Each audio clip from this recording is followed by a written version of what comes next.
From News Channel 15, you're watching News Channel 15 Tonight with Kyle Peach. This is News Channel 15 Tonight.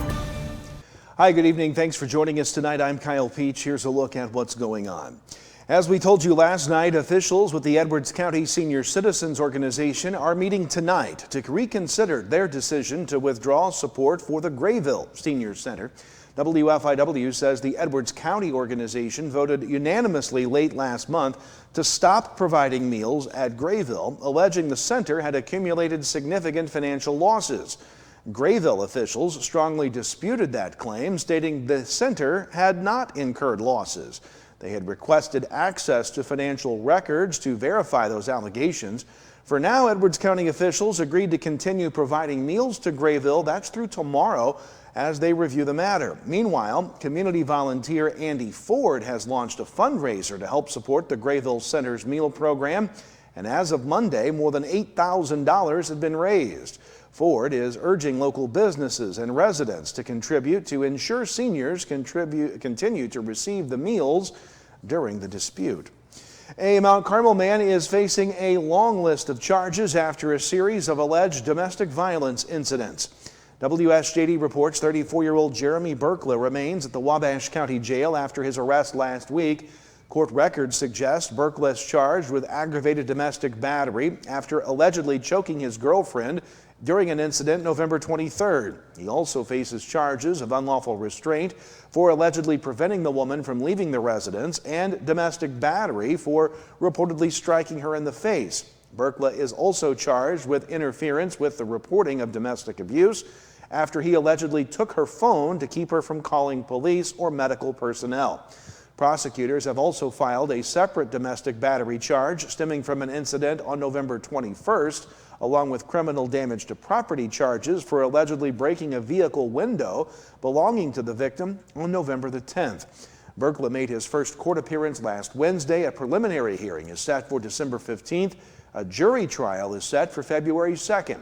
Berkla had previously pled guilty to involuntary manslaughter in the 2012 death of Billy Gunzel and was sentenced at that time to 30 months probation and 364 days of periodic imprisonment. Meanwhile, 34-year-old Jordan T. Emery was arrested by Mount Carmel police on Friday. Online court records show he's charged with 2 counts of possession of a weapon by a felon, along with possession of meth and of drug paraphernalia. Emery was taken to the Wabash County Jail.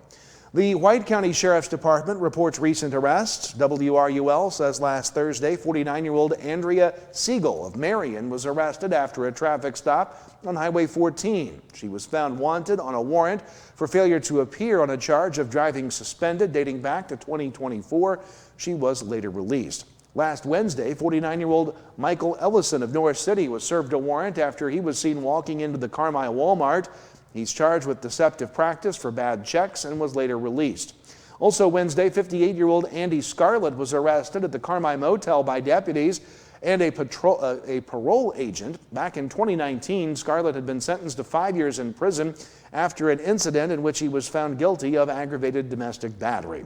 And on Thanksgiving, 38-year-old Tiffany Whitley of Crossville was arrested for aggravated battery and 2 counts of domestic battery and was taken to the White County Jail. She was on pretrial release and 2 other domestic charges between 2022 and 2024 at the time of that latest incident.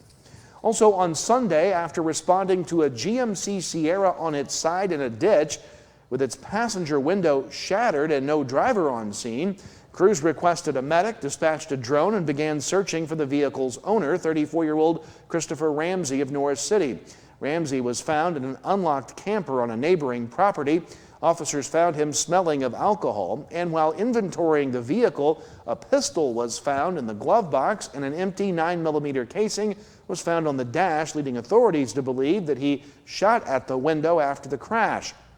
Ramsey's facing charges of reckless discharge of a firearm, an open container violation, obstruction of justice, resisting a peace officer, leaving the scene of an accident, failure to report an accident, and failure to reduce speed to avoid an accident. During a court hearing on Monday, Ramsey was granted release from custody pending a preliminary hearing January 5th. Flora police report a recent arrest as well. Last Monday, 42-year-old Jeremy W. Roberts of Flora was issued a citation for driving suspended. Last Tuesday, 48-year-old Bertha H. Vargas of Flora was arrested on an outstanding Clay County warrant. Also last Tuesday, 48-year-old Derek L. Bell of Flora was cited for driving suspended. On Friday, 32-year-old Caleb J. Courtwright of Flora was arrested for criminal trespass after an incident on West 6th Street. Meanwhile, Wayne County authorities were called out last night to a crash on County Highway 11 south of Johnsonville.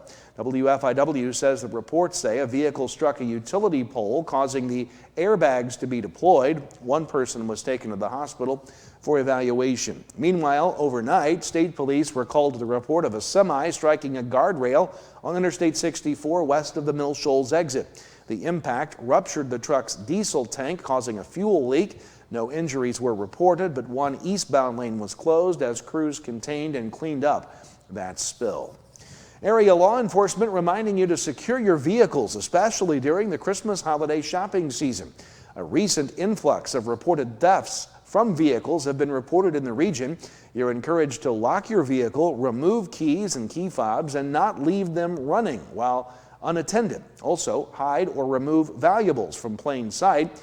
Police say that vehicle thefts and crimes are crimes of opportunity and can occur quickly and often. And taking just a few extra minutes to lock and secure your vehicle can reduce the risk of auto thefts. Yesterday, December the 1st, marked the start of a new fiscal year for Wabash County. And Wabash County's board met, and Tim Hocking was named the new board chairman. WSJD reports that commissioners typically rotate the chairman position annually. Hocking takes over for Commissioner Rob Dean. The board voted to keep their same committee appointments, with the exception being that Hocking will become the county's representative on the Area Economic Alliance Board. The Albion City Council met on Monday night. WFIW says they voted to formally abandon alleys on the north and northwest side of Cedar Hill Drive. Discussion about abandoning an alley between 6th and 7th Streets from Poplar North was tabled. The request from a resident in that area for removal of some trees was turned down by the council.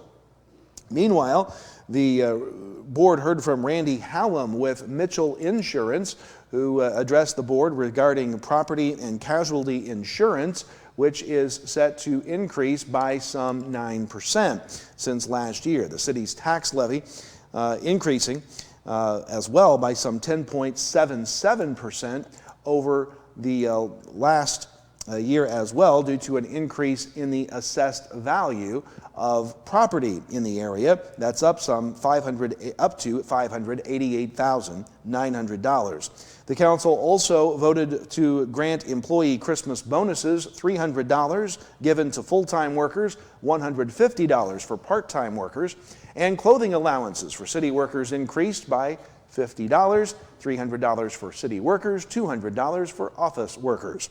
The Flora City Council met Monday. WNOI reports they heard from Kat Osterholtz, representing the Clip and Tip Strays, or CATS organization that traps, neuters, and returns stray and feral cats to their habitat. That's part of an effort to reduce the overpopulation of stray cats. The group's latest effort yielded some 38 cats being spayed or neutered. Meanwhile, Mayor Linda Spicer encouraged everyone to attend the Flora Chris Kendall Market at the Library Park December 12th through 14th. The council also approved a 4.5% pay increase for non-union city employees to take effect January 1. And Daryl Gummert was appointed to the zoning board in Flora. We've got more to come tonight. Your weather forecast is next. The snow is gone, but the chill will remain in the air. We'll have the forecast coming up, and we'll talk sports. Stay with us. At Wabash General Hospital, we're more than healthcare. We are part of the team. Our athletic trainers proudly serve 13 area high schools and 3 junior colleges, standing on the sidelines and in the AT rooms every day. From keeping our athletes healthy to helping them chase their dreams, we're here for every student athlete, every game, every step of the way, from injury to return to play. At Wabash General Hospital, caring for athletes is our game. We've got our Clark Griswolds out there, so we got the Christmas lights going up. So be careful, be mindful when you're up on the roof. There's power lines overhead, sometimes run over roofs or cleaning your gutters or anything like that. Be mindful of those power lines that are near or over the roofs or things that you're working on. To the Christmas displays, make sure that you use GFI receptacles on all outdoor displays for your protection and for protection of the kids around the house and everybody around too. It's Christmas Uptown in Mount Carmel, Illinois on Friday, December 5th from 4 to 9 p.m. See Comet, a real live reindeer. Enjoy carriage, train, and Rudolph rides, or take the City Lights trolley tour. Visit with Santa and Mrs. Claus. All attractions are free. A dozen food trucks and over 30 vendors on the street. Visit us on Facebook or download the Christmas Uptown app at christmasuptown.com. Welcome back. It's time to talk weather here tonight. A chilly day today after the snow overnight and this morning. Some scattered slick spots still can't be ruled out there, but all clear on the scan of radar here tonight. No more snow to speak of, at least for the foreseeable future. Taking a look at numbers today, chilly. That 30-degree high came shortly after midnight. Temperatures have struggled in the 20s today. Well below normal, and we're going to stay there for some time. All told, snow and sleet accumulations topped out anywhere from 1 to 2 inches across our region. As we take a look at the forecast map, you're going to see that, again, not a lot is changing here. A few more clearing skies overnight tonight. That will allow the temperatures to drop even further than they did last night. And we're not going to warm up much the rest of this week. We will see a system passing to the north that will bring some cloud cover back in for us late on Wednesday, and the clouds will hang around overnight Thursday before clearing out and giving us a pretty good day on Thursday. And now it looks like Friday, we're not going to have to deal with any precipitation as well. That's good news for the Christmas Uptown event in Mount Carmel. So partly cloudy to mostly clear skies out there tonight. Cold temperatures, teens to the north of Highway 50, right at 20 south of there under those clear to partly cloudy skies. On your Wednesday, a mix of sun and clouds, but we will see the sun at times. That will help warm things up. I use the term warm loosely here. Low 40s to the south, upper 30s to the north. And then on Wednesday night into Thursday morning, probably some of the coldest air of the week. Mid-teens up in Newton, 17 in Olney, Flora, and 18 there in Lawrenceville. Low 20s elsewhere as we wake up on Thursday morning under partly cloudy skies. And then through the day on Thursday, we'll see a few more sunshine rays peeking through the clouds, but it's not going to feel warm at all. Look at that high on Thursday in Effingham. 18 as another shot of Arctic air comes from that front that's not going to bring any precipitation our way. Low to mid-20s, upper 20s elsewhere on the board, so 10-degree range in temperature from 18 for the high Thursday in Effingham, 28 in Carmi and even in Mount Carmel on Thursday. Your extended forecast, Friday looking good now, 37. We warm back up just in time for Christmas Uptown. Saturday for the Mount Carmel Christmas Parade, mostly cloudy but no precip, 39. And we do see a chance of showers. Will they be rain or snow or some mix? Still a little early to tell. Sunday, 36 for the high. We'll stay in the mid-30s on Monday under partly cloudy skies and warming up, balmy, 44 degrees. That's still below normal next Tuesday. That's your forecast. We'll talk sports next. Sights and sounds of the holidays fill the air of the Brubeck Arts Center Theater as the Wabash Valley Arts Council presents two special shows December 6th and 7th. On Saturday, December 6th, the WBC Strings and Choir perform songs of the season at 1:30 p.m. Then on Sunday, December 7th at 2 p.m., witness the enchanted scenes of The Nutcracker Ballet performed by the Children's Center for Dance based in Evansville. Ticket information available at 618-263-5164 or scan the QR codes on your screen. Prices are falling at Steve Faulkner Automotive. Get up to $9,400 off a new Jeep Wrangler or a Ram 1500 with 0% financing and no pay for 90 days. Come in today or go to SteveFaulknerAutomotive.com.